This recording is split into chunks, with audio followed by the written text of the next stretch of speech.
السلام علیکم. نو تاسو ته خوش آمدید وایم په ګرافیک ډیزاینینګ ایڈوانس کورس کې. دا اوس مونږه ایڈوانس کورس چې کوم نه شروع کړی دی. اوس په دې کې به ایڈوانس طریقې سره چې کوم نه مونږه ګرافیک ډیزاینینګ کوو. په دې کې چې څومره بروشز راځي، لوګوز راځي، اوس دا پریکټیکلی کوو. مخکې خو مونږه چې کوم نه په انټرمیډیټ او په بیګنر لیول کې مونږه داسې کوو چې هغه چې کوم ډیزاین او هغه چې کوم ټمپلیټس هغه هم ډیزاین کول کنه. اوس په دې کې چې کوم د خپل سایډ نه چې کوم دی مونږه د ایڈورټایز کو او ډیزاین کو به هم ایڈورټایزمنت به هم کو فیسبوک باندې او په سوشل میډیا باندې او ډیزاین کو به هم چې داسې قسم ډیزاین کیږي.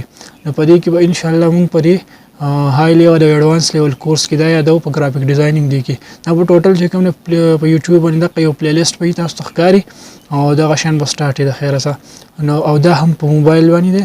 نو زه موبایل سکرین طرف ته ول تاسو یادو ایڈوانس graphic designing course in 2023 by Ikhlas Digi Skills Academy.